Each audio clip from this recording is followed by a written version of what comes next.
Hello my wonderful CMA aspirants. ये है हमारा पहला class CMA intermediate paper 5 business laws and ethics syllabus 2022। We have a huge subject to cover. बहुत सारी चीजें हैं, बहुत सारा कंटेंट है जिसे हमें कवर करना है। If we look at the syllabus structure, the whole part is divided into 4 parts. Right, हमारा जो पूरा पूरा सब्जेक्ट है that's divided into 4 parts, 4 sections: commercial laws, industrial laws, corporate laws and business ethics. यहाँ पे हमें थोड़ा सा ब्लूप्रिंट दिख रहा है, हमें आइडिया मिल रहा है about the coverage. Right, will discuss this and because this is the introductory class, तो बहुत सारी बातें हैं जो हमें डिस्कस करनी है। Every time that we start a new subject there are certain things that we need to address.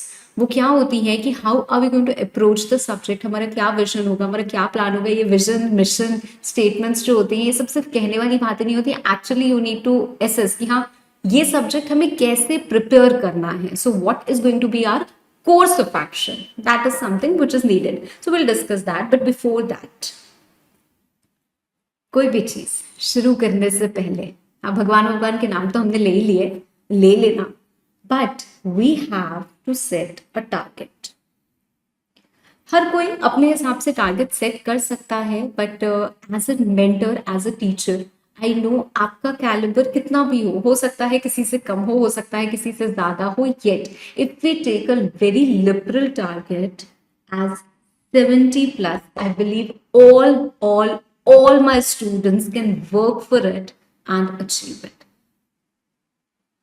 एक बात बताओ मुझे, जितने भी लोग सुन रहे हो, देख रहे हो, आई बिलीव कि आप सब ये चाहते हो कि I don't think there would be anyone जो बोलेगा नहीं नहीं मुझे ये नहीं चाहिए ma'am, right?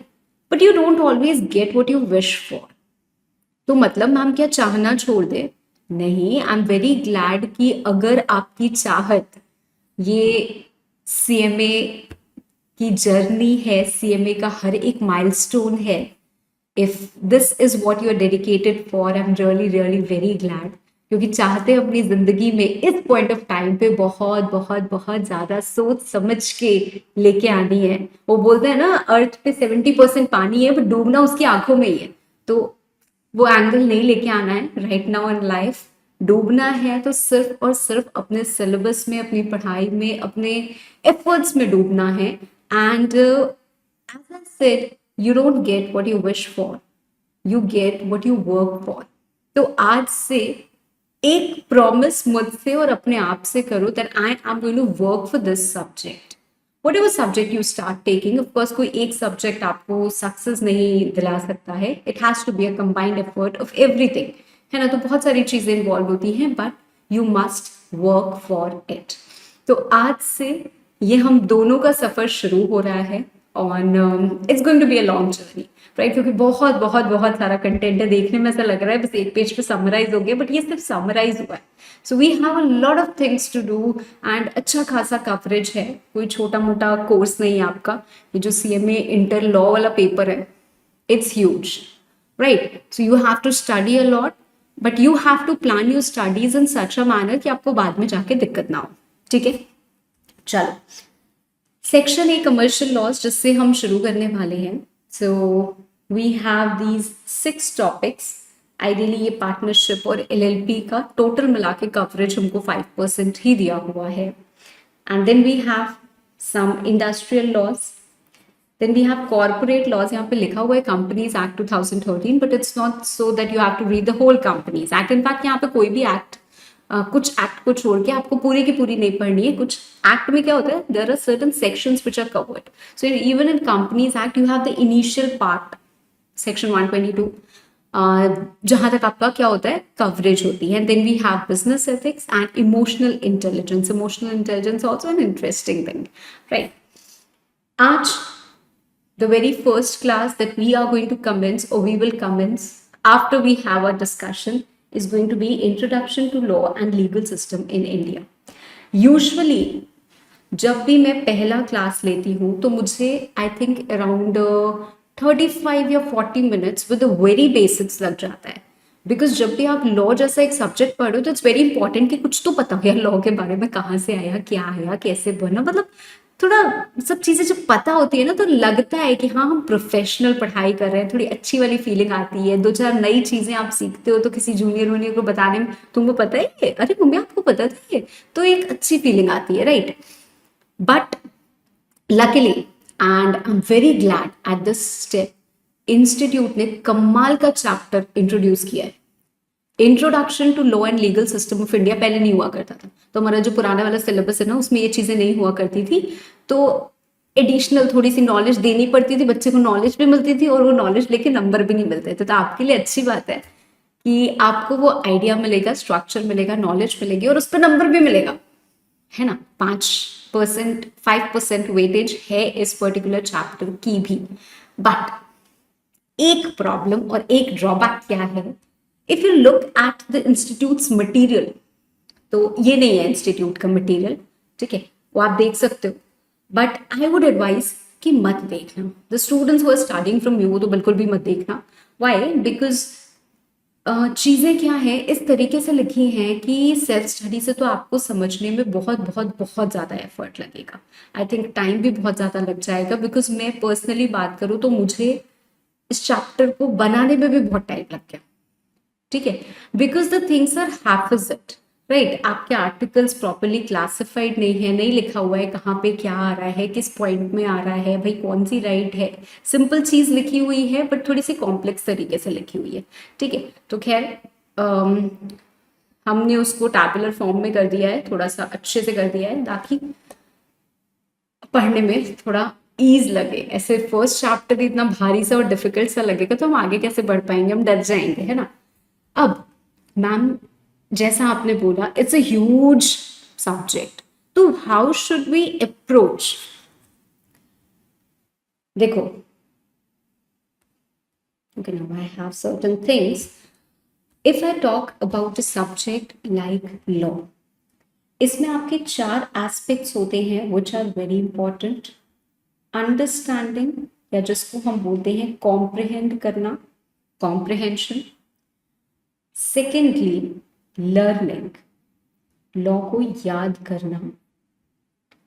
Then comes your revision, revise करना, and then comes your presentation, कि आप कैसे एग्जामिनेशन में उसको प्रेजेंट करते हो। बहुत सारी और चीज़ें हम निकाल सकते हैं बट ब्रॉड 4 एस्पेक्ट्स हमारे यही होते हैं। समझने में तो अनडाउटेडली आपको कोई दिक्कत होने वाली नहीं है, बिकॉज एक एक पॉइंट हम डिस्कस करेंगे। बट लॉ में प्रॉब्लम क्या होती है, जब आप समझ जाते हो उसके बाद आपको रिटेन नहीं होता है। समझ में सब आया मैम, समझ नहीं आ रहा कि क्या याद करें और क्या नहीं याद करें। याद भी कर लिया तो 4 दिन बाद हम भूल गए उसको, we are unable to retain that, right. So these are the problems which students face. And when you read just 1 chapter, सारी चीजें याद रहती है, 2 चैप्टर याद करते, कुछ कुछ भूलते हैं पहले का, और जब 10-12 चैप्टर्स हो जाते हैं ना तो फिर समझ नहीं आता भाई क्या याद करें और क्या छोड़ दें। तो this is a general problem which is faced by every student. तो ऐसा मत समझो कि मेरे साथ ही ऐसा हो रहा है, सबको तो याद हो रहा है मुझे नहीं याद हो रहा, सबके साथ ये प्रॉब्लम होती है, ठीक है। जब हम स्टार्ट कर रहे हैं क्लासेस तो you have to maintain a copy. मैं ये जिम्मेदारी बिल्कुल भी स्टूडेंट्स पे नहीं देती हूँ कि आपको अपने शॉर्ट नोट्स खुद से बनाने हैं for the whole subject, because I understand you have so much to cover. और अगर आप ऑर्गेनाइज्ड नोट्स बनाने के पीछे जाओगे तो it takes a lot of time. Undoubtedly it helps you in writing practice, ये वो सारी चीजें I agree, but it takes a lot of time. So what you are going to do is you are going to maintain a copy which will not have absolute notes. मतलब ऐसा नहीं है कि वो उठाया और उससे पूरी की पूरी आप पढ़ाई कर लोगे, ऐसी वाली कॉपी है, ऐसे वाले नोट्स बनाने की बिल्कुल जरूरत नहीं है। For that revision part we have handwritten charts, हमारे पास है यार, हमारे पास समराइज्ड वर्जन है, उससे आप रिविजन कर सकते हो। But still I insist on every student कि आप एक कॉपी लेके जरूर बैठो। अब कॉपी लेके बैठने का पर्पस क्या है? पर्पस ये है कि बहुत सारे एग्जाम्पल मैंने बताए, तो हम जो भी चीज पढ़ेंगे, अगर हम पढ़े हैं सेक्शन नंबर 40, आपने हेडिंग डाली section number 40 and what ever chart I am making, although you have charts, but whatever extra thing I'm explaining, whatever example I'm taking, या आप क्या करोगे, मेरे साथ लिखते जाओगे। आपको जब क्लास शुरू होगा ना, आपको खुद ही आइडिया लग जाएगा कि हाँ ये मैम लिख रही हैं तो हमें भी लिखना है। That is going to help you get involve, ठीक है। क्योंकि क्या होता है, सिर्फ सुनते जाओगे सुनते जाओगे सुनते जाओगे तो कितनी देर मेरी शक्ल ठीक लगेगी। हो सकता है स्टार्टिंग में एक दिन एडमायर कर भी लो, बट उसके बाद लगेगा अरे यार कितना कितना सुने चलो। You everyone has the tendency. सिर्फ अगर आप सुनोगे, इफ यू नॉट इन्वॉल्व, तो ये प्रॉब्लम आती आती है। So first thing, it will keep you involve. आप बीच बीच में लिख रहे हो, आप बीच बीच में सुन रहे हो, बीच बीच में हमारा कुछ एनिमेशन है, बीच बीच में हमारी कोई एग्जाम्पल्स हैं, तो it will keep you involve, right. So it keeps you involve, it helps you to practice writing. आपको बहुत ज्यादा हेल्प करता है कि आपके कुछ लिखने की भी आदत बने। प्रैक्टिकल सब्जेक्ट्स में हम क्या करते हैं भाई, क्वेश्चन सॉल्व कर लिए, जब क्वेश्चन सॉल्व करते हैं तो आदत बनी रहती है, बट यहाँ पे आदत ही नहीं बनती है कि हमें कुछ लिखना भी है, तो यहाँ पे ये आपको हेल्प करता है, right. And thirdly, in case आप आज से 6 महीने बाद इस सब्जेक्ट को खुद से टेकअप करते हो for revision before exams and you stuck at a certain point, कहीं आपको नहीं समझ में आ रहा कि ये किस रेफरेंस में था, एकदम भी नहीं समझ में आ रहा, then you can refer to this copy and check कि अच्छा ये एग्जाम्पल था, okay on the basis of this it is, तो आपको बिल्कुल पूरी की पूरी वो जो क्लासरूम इमेज होती है ना वो वापस याद आ जाएगी। तो it helps you in that, right? So right from the beginning you have to keep a highlighter and a copy with you. Highlighter to highlight important points and a copy to maintain the continuity and note whatever important things or extra things I'm writing, I'm telling you, जो भी चीजें हैं, ठीक है। जो short notes हमें चाहिए होते हैं, बिकॉज हम इतनी सारी बुक एक दिन पहले एग्जामिनेशन के पहले नहीं पढ़ पाते हैं, या जब कभी हमें लगता है कि इतना कंटेंट हम कैसे याद करें, so we can even take the help of charts और we can take the help of our summary notes to learn the crux provision, कि हाँ कम से कम वो तो याद हो। तो वो चीज़ है, ठीक है। जहाँ नहीं है वहाँ आप को मैं बताऊंगी, हम वैसे डिजाइन कर सकते हैं, right. So I hope this is clear. Now, this helps you tremendously in learning. If you are involved in the class and if you revise it the same day जब आप क्लास देखते हो, तो आपको 70% content याद हो जाता है। I repeat, 70% content I am saying on an average basis. बहुत सारे बच्चे ऐसे हैं जिनको 100% याद हो जाता है, मतलब उनसे कुछ भी उठा के पूछ लो वो एक बार में बता देंगे, पर एवरेज बच्चा भी 70% कंटेंट याद कर लेता है। अब जिम्मेदारी आपकी है कि आप इसको भूलो नहीं, and to retain that you require multiple revisions. So for that we will also continuously revise. जब हम एक चैप्टर करते हैं तो मेरी तो आदत है, मैं थोड़ा बहुत ना रिव्यू कराती रहती हूँ पीछे का, कि हाँ देखो हमने लास्ट क्लास में ये किया था, ऐसा किया था, वैसा किया था, तो थोड़ा एफर्ट इधर से, थोड़ा एफर्ट उधर से, हर चैप्टर के बाद प्रॉपर रिविजन, प्रॉपर लर्निंग होगी ही होगी, and writing practice will keep on doing. So we have ample of questions, तो हम वो करते रहेंगे, ठीक है। So I hope this is clear. 4-way learning, 4-way step, है ना। अच्छा, Now, I don't think I need to tell you anything basics relating to law, because अभी हमारे इस चैप्टर में हमें लॉ के सारे बेसिक्स पढ़ने हैं, तो हमें पता चलेगा लॉ क्या होता है, कैसे बनता है, कैसे नहीं बनता है, कब, क्या, कहाँ, कौन, कैसे, right. So we straight away come to our very first chapter, right. Introduction to law and legal system of India, ये बहुत सारे पार्ट्स में डिवाइडेड है। आज हम इसका पहला पार्ट कर रहे हैं, which is all about constitution of India. So I have specified over here, हम यूनिट 1 डिस्कस कर रहे हैं, that's about constitution of India. शुरू करें? All excited, all charged up? चलो, नाउ सबसे पहली बात, what is constitution of India? हम किसको बोलते हैं कॉन्स्टिट्यूशन? कॉन्स्टिट्यूशन, भारत का संविधान जिसको कह लो, ये क्या है? This basically is the supreme law, है ना, सबसे सुप्रीम है। And this constitution gives a lot of powers. Gives a lot of powers मतलब क्या है मैम? ये लॉ बनाने की भी पावर हमको यहीं से मिलती है एकदम। If we date back to the old times, we all know कि इंडिया को इंडिपेंडेंस मिली, है ना, 1947 में इंडिया को इंडिपेंडेंस मिली। That means the British rule ended and now country चलती कैसे? मतलब तब तक तो हम ब्रिटिश की सुन रहे थे, उसके बाद हम किसकी सुनते, किसकी मानते? बहुत सारी प्रॉब्लम्स थी हमारे नेशन में, ऐसा थोड़ी नहीं कि बस ब्रिटिश चले गए और प्रॉब्लम खत्म। एन नंबर ऑफ प्रॉब्लम्स वो दे। तो कौन किसकी सुने, किसकी माने, किसकी नहीं माने? जो मन करेगा अपनी करेगा अगर, तो ऐसे तो एक देश नहीं चल सकता। फिर कोई और आ जाएगा और हमारे ऊपर रूल करने लगेगा, क्योंकि हम अपने लिए कुछ कर ही नहीं पा रहे हैं। तो कॉन्स्टिट्यूएंट असेंबली बनी। कॉन्स्टिट्यूएंट असेंबली मतलब देश के कुछ जाने माने लोग, आप समझ लो, who were the then leaders, they formed a constituent assembly. तो उसमें कुछ लोग थे और इन्होंने क्या किया, भारत का संविधान बनाया, constitution of India, which gave the powers to everyone, जिसने बोला कि भाई हर व्यक्ति आजाद होगा, हर व्यक्ति को ये फॉलो करना होगा, ये नहीं करना होगा, ऐसे ये लोग इलेक्ट करेंगे, ये लोग ये बनाएंगे रूल, इनके पास ये पावर होगी, उनके पास वो पावर होगी, ऐसे सारी चीजें इन्होंने एक कॉन्स्टिट्यूशन में लिखी। And you won't believe, India's constitution is the lengthiest constitution ever. भाई हम कोई काम छोटा करते ही नहीं है, है ना? तो हमने क्या किया, एकदम जब करने पे आए, हमने कॉन्स्टिट्यूशन बनाया, तो हमने कहा हमसे बड़ा कॉन्स्टिट्यूशन कैसे किसी का हो सकता है, तो हम बनाते गए बनाते गए बनाते गए। तो it is the lengthiest constitution that we have, right?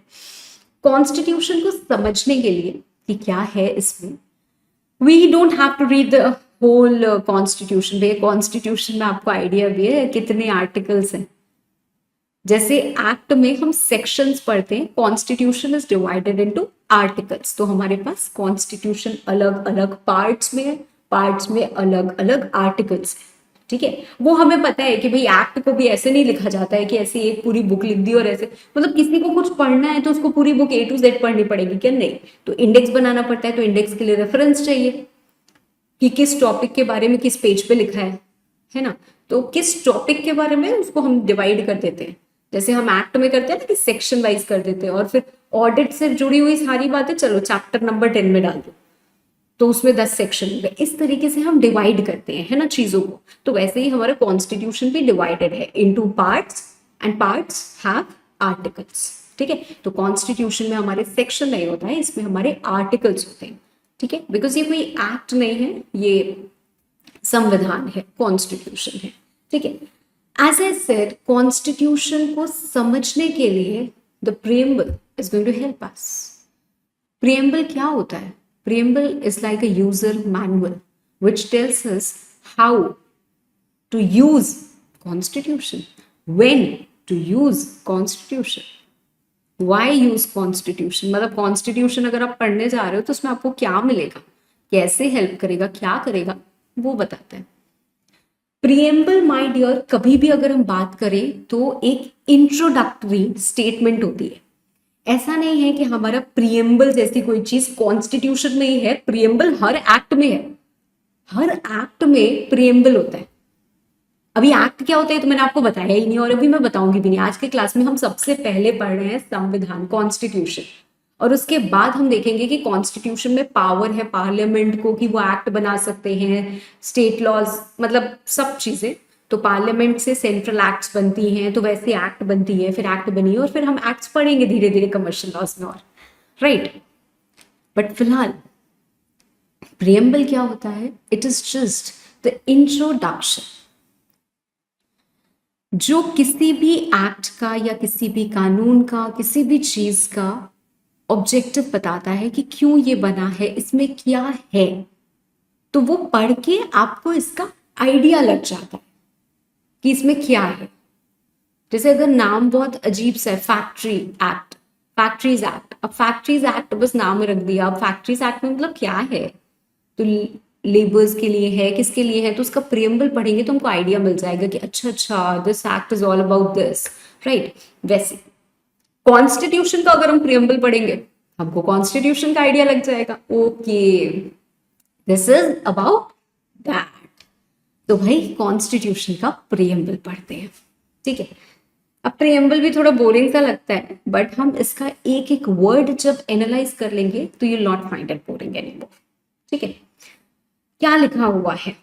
The constitution of India preamble. यहाँ पे अगर मैं देखूं तो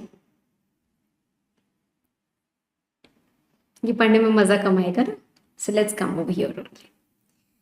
we the people of India, मतलब हम लोग यार, पीपल ऑफ इंडिया, मतलब इस कॉन्स्टिट्यूशन का सोर्स, इस कॉन्स्टिट्यूशन को बनाने वाले कौन है? हम लोग हैं यार, पता ही नहीं था ma'am.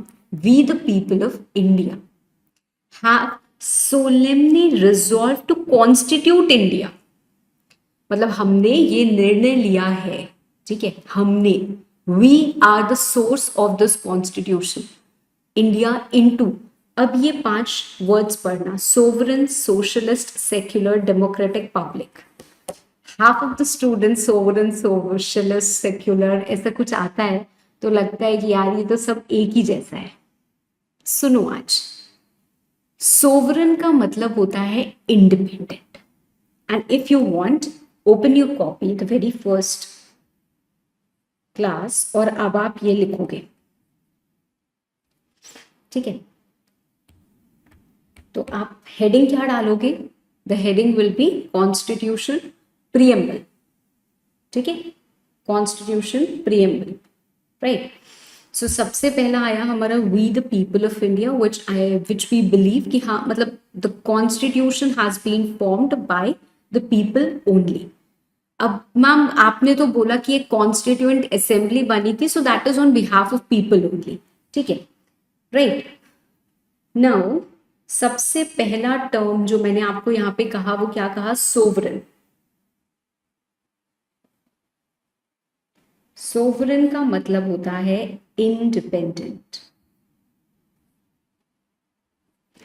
India is a sovereign nation. Sovereign nation का मतलब India is an independent nation. कोई भी एक्सटर्नल सोर्स, कोई भी एक्सटर्नल कंट्री, कोई भी एक्सटर्नल गवर्नमेंट, कोई भी हमको हेल्प नहीं कर रही है, हम अपना देश अपने बल पे चला रहे हैं। That does not mean that it is the global doors have been opened, यहाँ से वो आता है, वहां से वो आता है, वो सारी चीजें अलग हैं, ठीक है, but India is an independent nation, so we resolve to make it as an independent nation. अगली चीज आती है सोशलिस्ट। सोशलिस्ट या को सोशलिज्म से जाके कंपेयर नहीं करना है, it simply means that it is going to be for the welfare of state.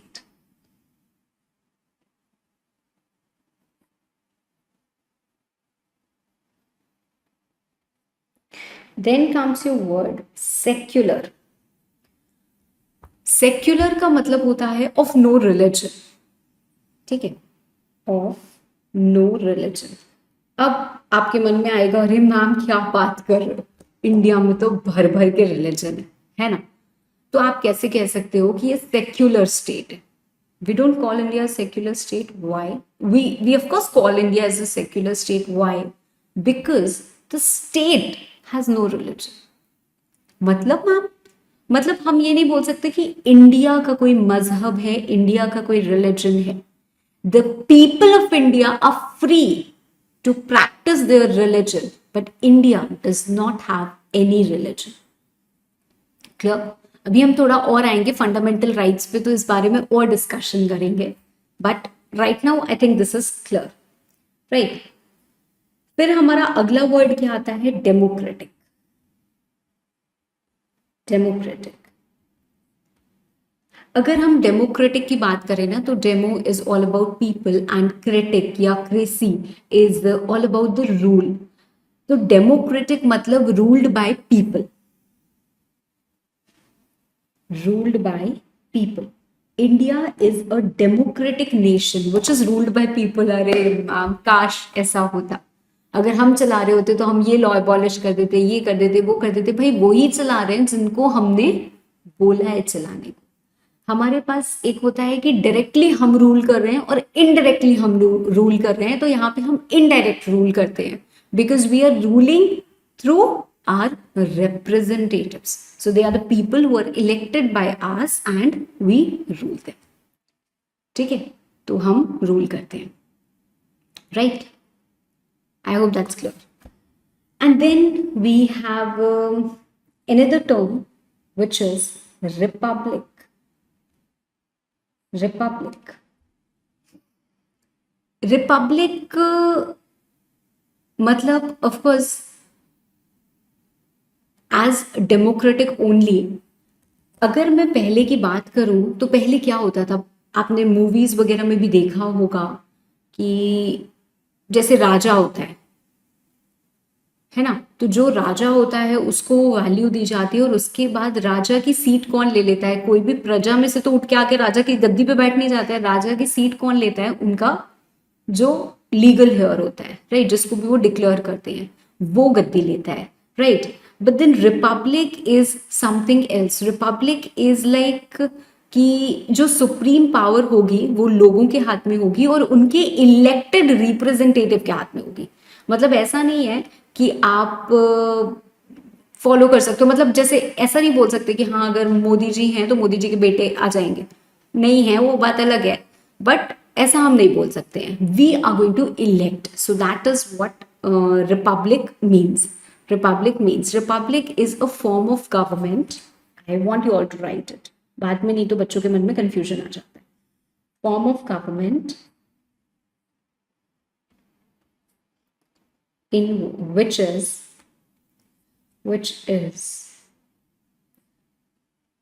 ruled by elected representatives.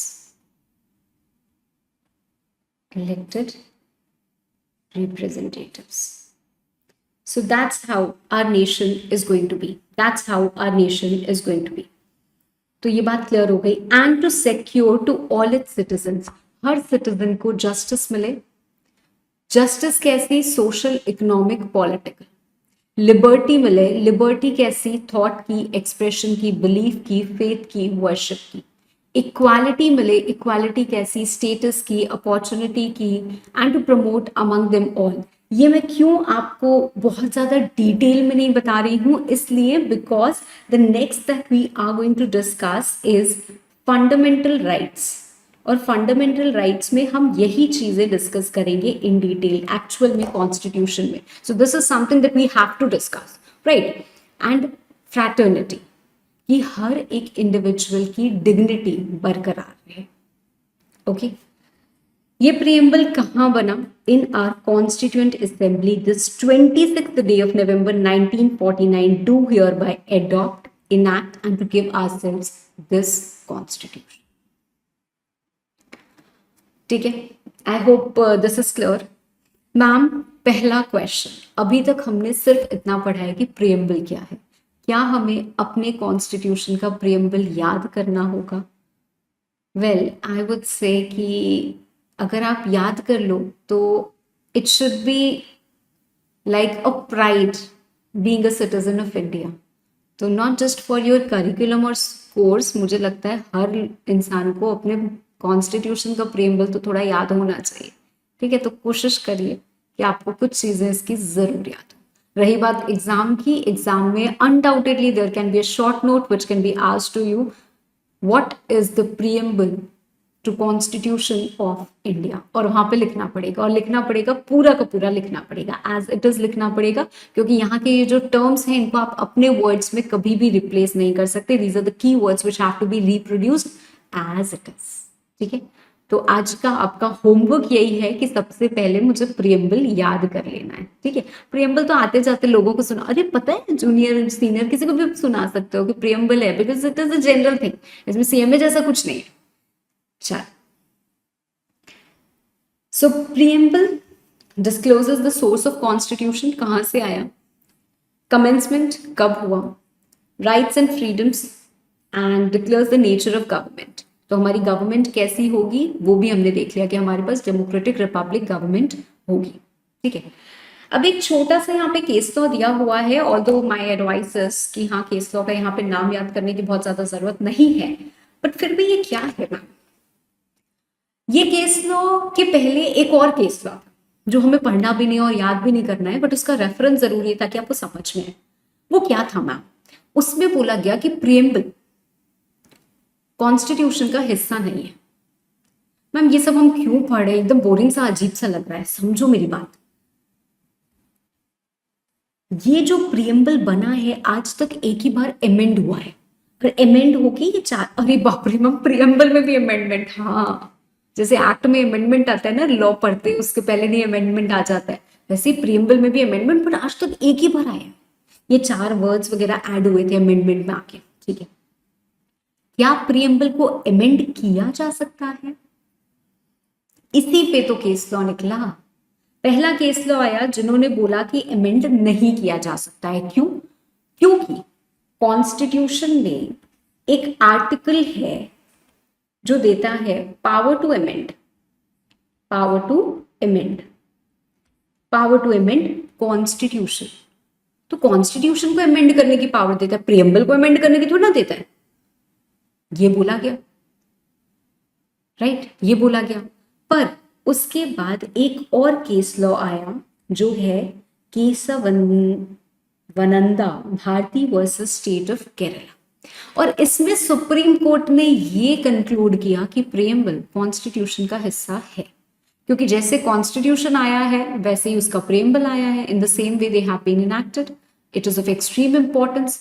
और कॉन्स्टिट्यूशन हम पढ़ते हैं प्रियम्बल की लाइट में, मतलब प्रियम्बल हमको बताता है कि ये विजन रख के आपको कॉन्स्टिट्यूशन पढ़ना है, तो उस विजन के साथ हम पढ़ते हैं, तो कॉन्स्टिट्यूशन का प्रियम्बल हिस्सा है, and that's why when constitution can be amended the preamble can also be amended.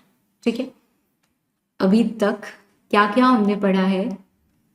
अच्छा एक काम करते हैं, एक बार प्रियम्बल को साथ में बोलते हैं। We the people of India, we the people of India resolve to constitute India to sovereign, secular, socialist, democratic republic, and to secure all its citizens justice, liberty, equality, fraternity in our constituent assembly hereby adopt, enact and give ourselves this constitution। जितनी चीजें मैंने बोली हैं उतनी चीजें 100% आपको याद होनी चाहिए। 100% you are going to learn this। Now we come to our fundamental rights। शायद बचपन में कभी पढ़ा होगा फंडामेंटल राइट्स। पहले फंडामेंटल राइट्स ना 7 हुआ करती थी। राइट टू प्रॉपर्टी बाद में हट गई, वो एक लीगल राइट है, but then that is not a fundamental right. तो हमारे पास 6 फंडामेंटल राइट्स है। How many rights do we have? 6 fundamental rights. क्या है ये फंडामेंटल राइट्स? सबसे सबसे सबसे पहली राइट टू इक्वालिटी। क्या आपको लगता है everyone gets this right, right to equality?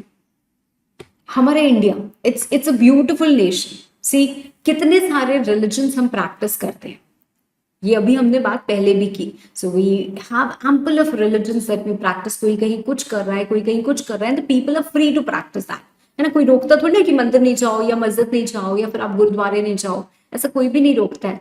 तो they are free to practise this, right. Do you think this is right to equality? क्या ये right to equality है? मैम क्यों नहीं? हम हर किसी को इक्वल मानते हैं। राइट टू इक्वालिटी पहले तो आप समझो कि इसका मतलब क्या है। राइट टू इक्वालिटी हमें मानना है या लॉ को मानना है? तो हम लॉ के नजरिए से अगर देखते हैं, मान लो मैं किसी का खून कर दूं और प्राइम मिनिस्टर किसी का खून कर दे, तो जब हम कोर्ट में पहुंचेंगे तो मुझे भी उसी नजर से देखा जाएगा एक मर्डरर की, और प्राइम मिनिस्टर को भी उसी नजर से देखा जाएगा कि अलग अलग नजर से देखा जाएगा? भाई फैक्ट ये है कि कॉन्स्टिट्यूशन हमें ये बोलता है कि दोनों को एक ही नजर से देखा जाएगा, इक्वालिटी बिफोर लॉ।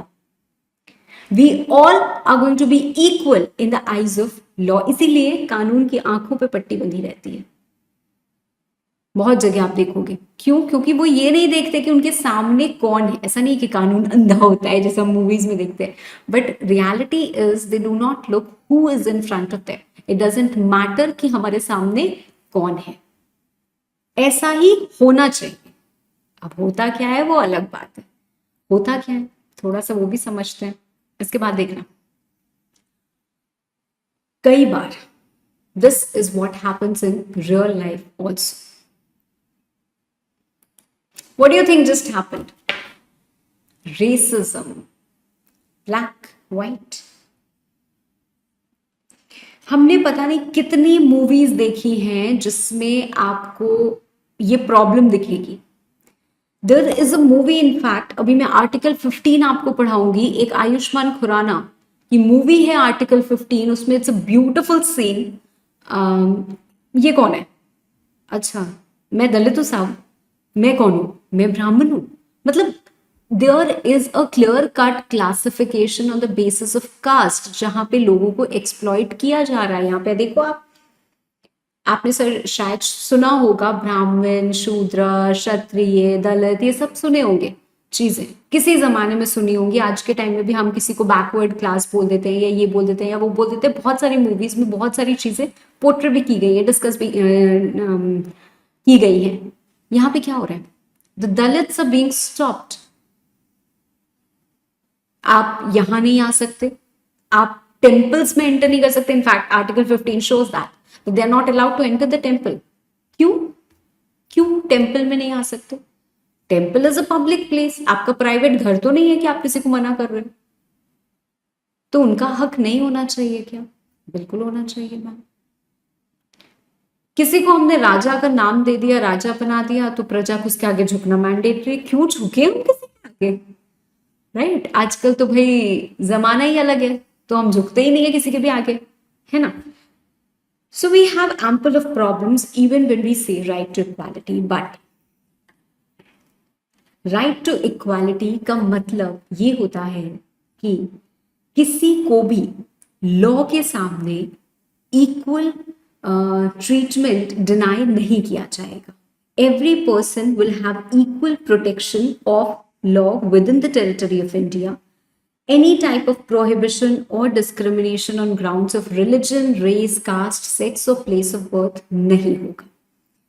ये हमें आर्टिकल 14 बोलता है, इक्वालिटी बिफोर लॉ. कानून की नजर में हर कोई एक ही होगा, पर कुछ एक्सेप्शन है. हमारा तो लॉ ही ऐसा बनता है कि पहले लॉ बनाओ, नहीं उसके पहले एक्सेप्शन डाल दो. तो आर्टिकल 361 में एक्सेप्शन डाल. किसको एक्सेप्शन डाला अब देखते हैं भाई. प्रेसिडेंट, गवर्नर ऑफ स्टेट, ये आंसरेबल ही नहीं होंगे भाई किसी कोर्ट को. मतलब ये अपने कारोबार में कुछ भी करें, they are not going to be answerable to the court. इन पे सवाल नहीं उठाया जा सकता है, ये क्यों किया, वो क्यों किया. इनके ऊपर केस नहीं फाइल किया जा सकता है. और तो और आप विश्वास नहीं करोगे कि कमाल की चीज लिखी हुई है, क्रिमिनल प्रोसीडिंग नहीं होगी इनके अगेंस्ट. मतलब अगर प्रेसिडेंट जाके किसी का खून भी कराए, तो भी जब तक ये प्रेसिडेंट रहेंगे तब तक इनके अगेंस्ट कोई क्रिमिनल प्रोसीडिंग इंस्टीट्यूट नहीं होगी. ऐसा कॉन्स्टिट्यूशन में लिखा हुआ है. भैया प्राइम मिनिस्टर कोई भी सिलेक्ट कर लेना, प्रेसिडेंट सोच समझ के. But that's not right in hands. चलो खैर.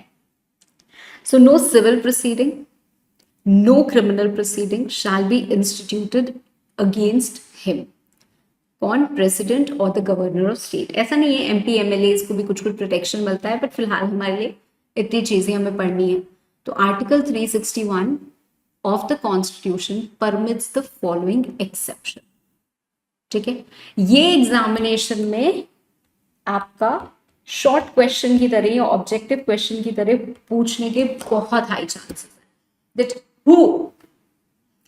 who is an exception to the rule of equality before law? President or the governor of state?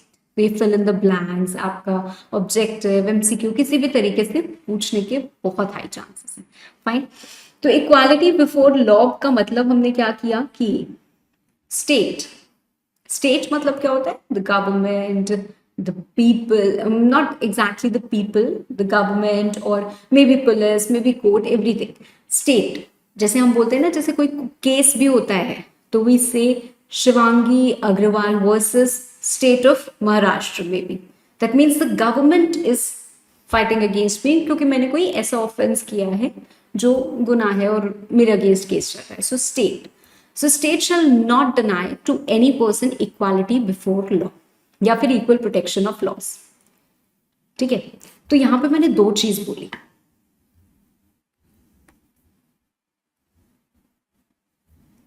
Equality before law and equal protection of law. इन दोनों का मतलब थोड़ा थोड़ा अलग होता है। इसका मतलब कानून की नजर में हर कोई सेम है, इसका मतलब थोड़ा सा अलग हो जाता है। अच्छा एक बात बताओ, मैं कहती हूं कि मेरे घर में जितने भी लोग हैं सबको इक्वल ट्रीटमेंट मिलेगा, सबको इक्वल ट्रीटमेंट मिलेगा। That means equality before me in my house. ठीक है, अब इक्वल ट्रीटमेंट का मतलब क्या होता है? दो लोग आए मेरे घर में, और एक छोटा सा 5 साल का बच्चा है और एक 30 साल का स्पोर्ट्समैन है। एक 5 साल का बच्चा, एक 30 साल का sportsman. I said I am going to treat everyone equally, right? So they both came, और जब वो दोनों आए तो मैंने उनको खाना दिया। इसको भी 2 रोटी, उनको भी 2 रोटी। आपको क्या लग रहा है, ये इक्वल ट्रीटमेंट है? हाँ बिल्कुल ये इक्वल ट्रीटमेंट है। क्या ये फेयर ट्रीटमेंट हुआ? I mean do they have the same needs? नहीं। तो ये होता है इक्वल प्रोटेक्शन ऑफ लॉ। ठीक है, ये क्या होता है हमारा इक्वल प्रोटेक्शन ऑफ लॉ, जहां पे हम ये नहीं मानते हैं कि कानून की नजर में सब सेम है। जैसे हो सकता है कि कानून अगर किसी को सजा देने जा रहा है तो सजा के हिसाब से वो चीजें देखते हैं कि कौन कितनी भरने के या पेनाल्टी भरने के लायक है। जैसे अगर कोई बहुत ही रिच स्पॉइल्ड ब्रैट है या कोई सेलिब्रिटी है, आप समझ लो वो किसी केस में फंसते हैं, तो उनको जुर्माना अगर बोला जाएगा 2 लाख रुपए जुर्माना भरो और आप फ्री हो, ठीक है, तो 2 लाख रुपए जुर्माना तो वो यूं भर देंगे। बट वही उनके साथ एक और कोई बंदा भी था हु इज वेरी पुअर, और उसको बोला जाए कि तुम 2 लाख जुर्माना भरो, तो उसके लिए तो शायद जिंदगी भर का कर्ज हो गया। तो ये कहाँ आपने इक्वालिटी दिखाई? इक्वालिटी का मतलब to put people in equal situations, right? तो यहाँ पे ये थोड़ा सा रिफाइंड चीज हो जाती है, equal protection of law, but then both are going to be exercised. ठीक है, तो जब सबसे पहले हम बात करते हैं राइट टू इक्वालिटी की, तो इसमें 2 चीजें आती हैं, equality before law and equal protection of law. We have articles, यहां पे लिखो आर्टिकल्स 14 to 18, सिर्फ राइट टू इक्वालिटी के बारे में बात करते हैं। ठीक है, अब इसमें एक चीज थोड़ी सी ट्विस्ट और है। ट्विस्ट क्या है? ये case law EP Royappa versus state of Tamil Nadu, EP Royappa versus State of Tamil Nadu. Now, what does this point tell us? Equality and arbitrariness are sworn enemies. One belongs to the rule of law in republic, while the other to the whim and caprice of an absolute monarch. Where an act is arbitrary, it is implicit in it that it is unequal, both according to political logic and constitutional law, and is therefore violative of article 40। क्या कह रहा है हमको ये? Arbitrary, सबसे पहले तो हमें इस टर्म का मतलब जानना जरूरी है। गवर्नमेंट अगर कंट्रोल करती है या पावर में होती है या ऐसे एक्शंस लेती है, इसको अगर मैं एकदम हिंदी में बात करूं ना, तो आर्बिट्ररी का मतलब होता है अपने मन से, मन माना डिसीजन लेना, not on basis on any, not based on any reason, not based on any reason, oblique you can say unfair या unreasonable. Equality and arbitrariness are sworn enemies, ये दोनों कभी भी एक साथ नहीं हो सकती। I tell you an example. Supposedly government ने लॉ बनाया, गवर्नमेंट लॉ ऐसे बनाती ही नहीं है, बट फिर भी मैं बोलने के लिए ऐसे बोल दे रही हूँ कि चलो एक लॉ बना जहां पे ये लिखा गया कि अगर इस एक्ट में किसी ने कॉन्ट्रवेंशन किया तो अगर 50 ऑफेंस हैं तो उसमें से कुछ ऑफेंस ऐसे हो सकते हैं जो फटाफट ट्राई किए जाएंगे और उनकी 1 महीने में सजा सुना दी जाएगी। अब 50 में से कौन से ऐसे ऑफेंस होंगे ये कहीं नहीं लिखा है, कौन से ऐसे ऑफेंस होंगे ये कहीं नहीं लिखा है, किन फैक्टर्स पे डिसाइड होंगे ये भी नहीं लिखा है, बस ये लिखा हुआ है कि इसको वहां का गवर्नर डिसाइड करेगा। अब आप गवर्नर के पास पहुंचे बिना किसी रीजन की, वो तो बोल रहे नहीं नहीं तुम्हारा स्पीडी ट्रायल नहीं होगा, चलो हटो। Unfair, unreasonable. How do you claim कि आप इक्वालिटी दे रहे हो? आप तो उसको दोगे, उसका स्पीडी ट्रायल कराओगे जो आपको लगता है कि आपके काम का बंदा है या उसके पास पैसे हैं या उससे आपकी अच्छी जान पहचान है। कोई गरीब वहां पे पहुंच जाएगा तब तो बिल्कुल ही नहीं कराओगे। फिर वही इक्वालिटी, कहाँ से आप इक्वालिटी की बात कर रहे हो? फिर वही casteism, white black, rich poor, it has been divided like that.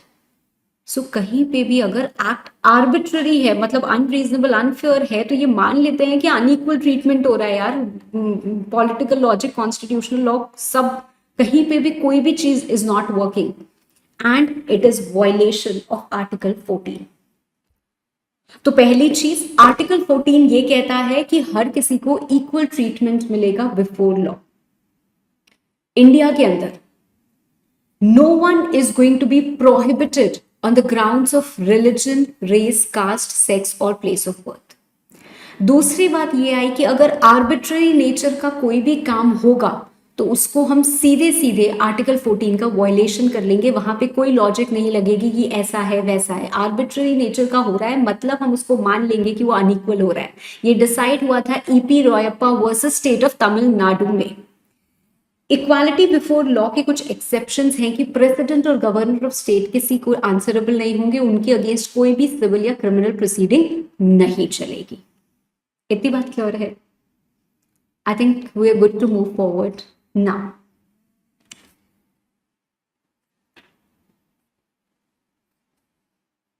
Prohibition on discrimination.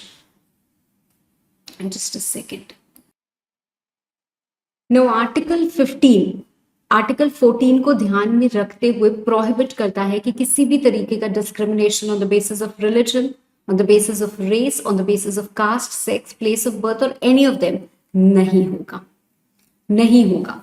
मतलब ऐसा नहीं है कि आप किसी को मना कर सकते हो कि नहीं आपको टेम्पल नहीं जाना है, या फिर जैसे होता था ना ब्रिटिश रूल में, आपने शायद मूवीज में देखा भी होगा that we Indians were not allowed to enter into cinema halls, कि ठीक है आप नहीं आ सकते, या ये कास्ट पर्टिकुलर नहीं आ सकती। तो ये चीजें नहीं है कि आप कोई भी पब्लिक प्लेस है, वो एंटरटेनमेंट हो, होटल हो, पब्लिक रेस्टोरेंट हो, शॉप्स हो, एनीथिंग, या आप जो पब्लिक यूटिलिटी सर्विसेज होती हैं जैसे घाट्स हैं, रोड्स हैं, कोई मॉन्यूमेंट्स हैं, कोई कुआं है, कोई वेल, कुछ भी है, इसको यूज करने से या यहाँ पे एक्सेस से you can not deny the people, you cannot deny the people, right? But then of course it is subject to certain type of restriction or liability. मतलब हो सकता है यार एक रेस्टोरेंट है, उसमें कोई बंदा आया, 4 बार उसने खाना खाया पर एक बार भी बिल नहीं पे किया और वो भाग जाता है। अब वो रेस्टोरेंट ओनर जो है वो उसको रोक देता है कि नहीं नहीं यू आर नॉट अलाउड, ठीक है, may be it's a public restaurant but फिर भी उसको रोक दिया जाता है।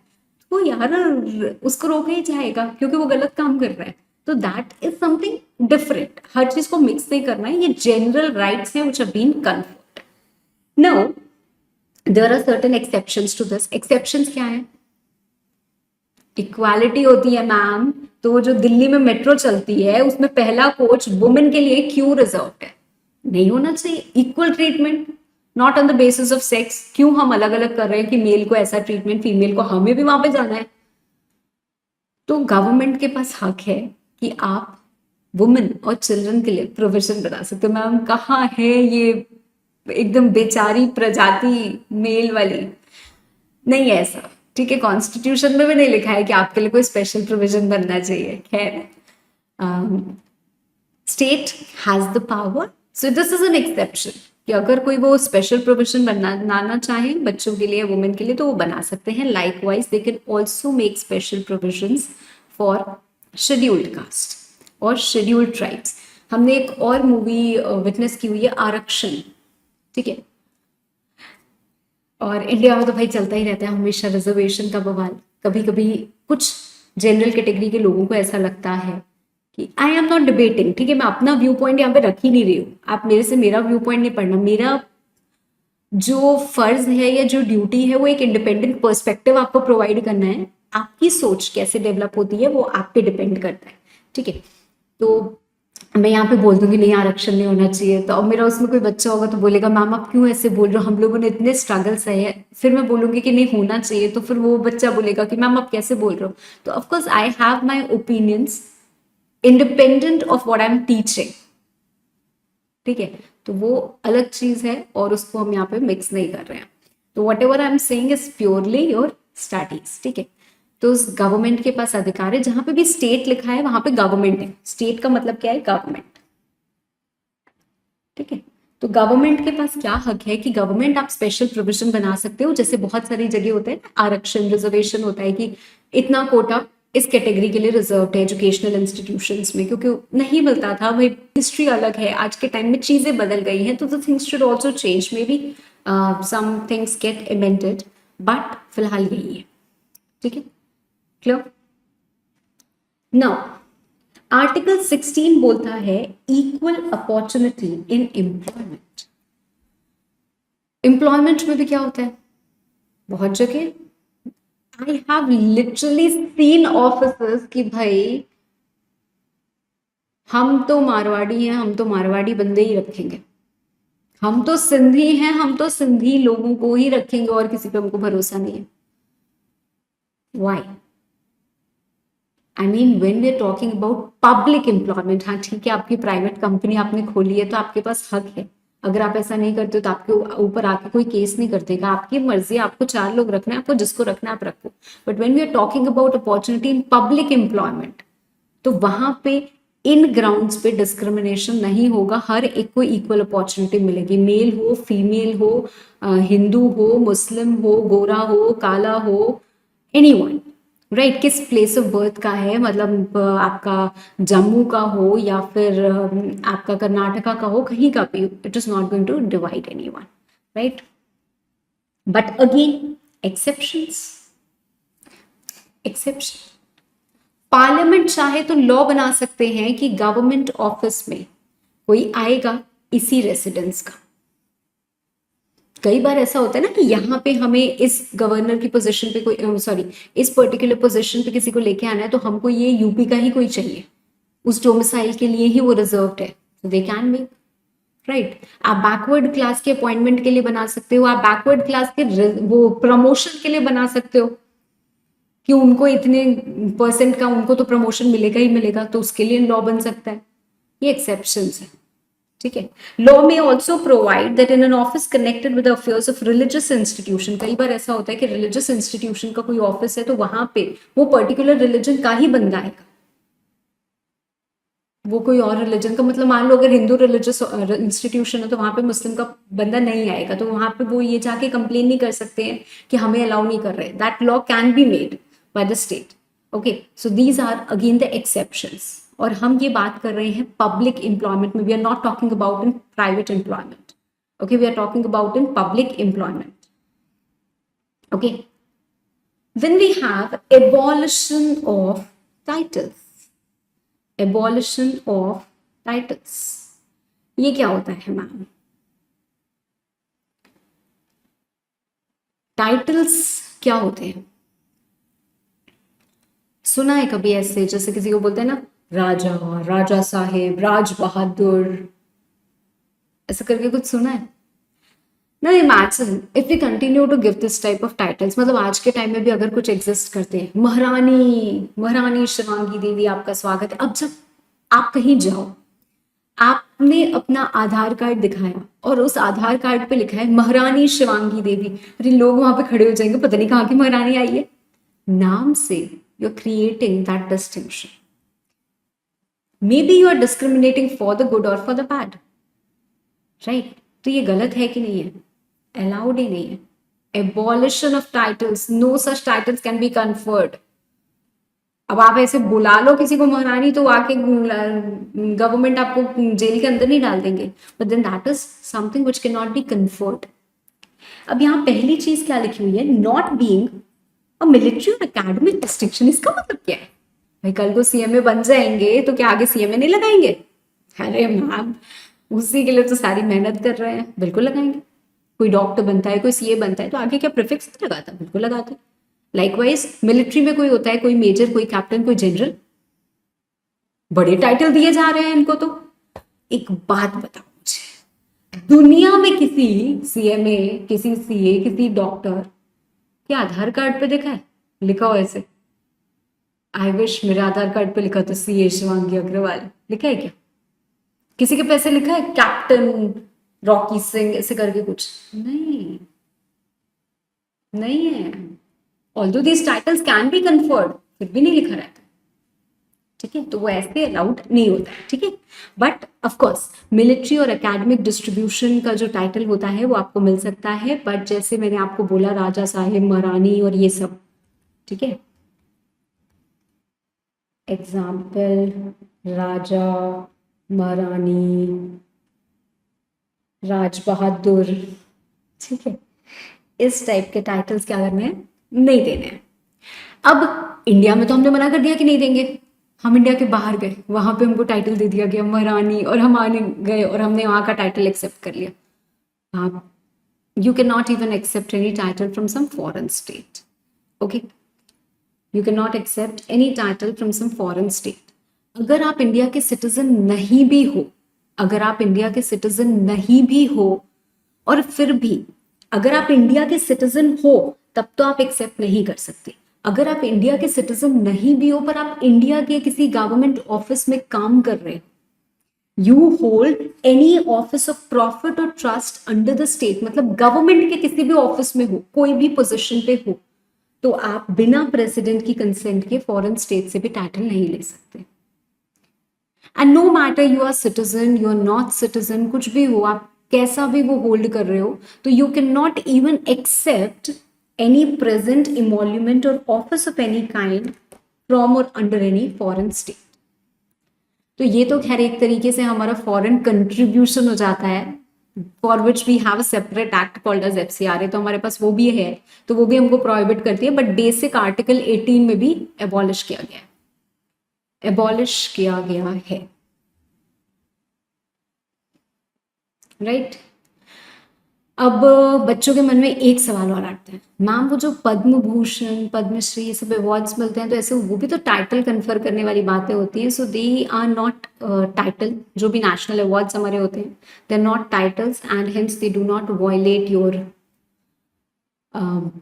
आर्टिकल 18, ठीक है? इसके बाद आती है हमारी चीज untouchability. Untouchability, exactly the picture that I showed you, my dear, this is untouchable। मैंने आपको बताया ना, ब्राह्मण, क्षत्रिय, वैश्य, शूद्र एंड देन दलित्स, राइट? तो Dalits were considered as untouchables and they were deprived of some social rights। मतलब आप यहाँ नहीं आ सकते, आप वहां नहीं आ सकते, आप इसके अंदर नहीं घुस सकते, आप यहाँ नहीं जा सकते, आप वहां नहीं जा सकते, बिकॉज हम उनको बोलते थे अछूत। So some social disabilities, they were not disabled people or specially able people, but some disabilities had been imposed on certain category of people। क्यों? क्योंकि वो उस कास्ट के हैं। भाई आप इस घर में पैदा हुए हो, आप इसलिए ये आपका गुनाह हो गया, आपका जुर्म हो गया, अब आप यहाँ नहीं जा सकते, अब आप ये नहीं कर सकते, अब आप वो नहीं कर सकते। So it's completely abolished and this practice is forbidden, punishable offense है। कोई भी on the ground of untouchability, on the ground of just because someone is a Dalit, you should not even ask the caste, है ना? तो ऐसे काम होना चाहिए। एक क्विक रिव्यू करते हैं, आज हमने जितनी भी चीजें पढ़ी। We have 6 fundamental rights in Indian Constitution, and what are these 6 fundamental rights that we have? Right to equality, right to freedom, right against exploitation, right to freedom of religion, cultural and educational rights, and right to constitutional remedies। पहले 7 हुआ करती थी, अब सिर्फ 6 है। पहली right to equality, which covers articles 14 to 18, वो हमने आज के क्लास में डिस्कस किया है, and it simply ensures that we are going to have equal rights for everyone। Religion, gender, caste, race, place of birth, sex, ये सारी कोई चीज़ों पे हैम्पर नहीं करेंगे। इसमें हमने फर्दर कुछ और आर्टिकल्स भी पढ़े हैं। पहला आर्टिकल 15 इन ग्राउंड्स पे डिस्क्रिमिनेशन करने पे प्रोहिबिशन लगाता है। आर्टिकल 16 बोलता है पब्लिक एम्प्लॉयमेंट में भी इक्वल अपॉर्चुनिटी मिलनी चाहिए। आर्टिकल 17 अनटचेबिलिटी को एबॉलिश करता है। आर्टिकल 18 टाइटल्स को एबॉलिश करते हैं। राइट, आई होप इतनी चीजें एकदम क्लियर होंगी। आज के क्लास के लिए मुझे लगता है कि इतना काफी होगा, because whatever you read that should sink in. It's very important कि आज जब आपने इतना पढ़ा तो आपको उतनी चीजें याद हो जाए, है ना। चलो, so we will end the class and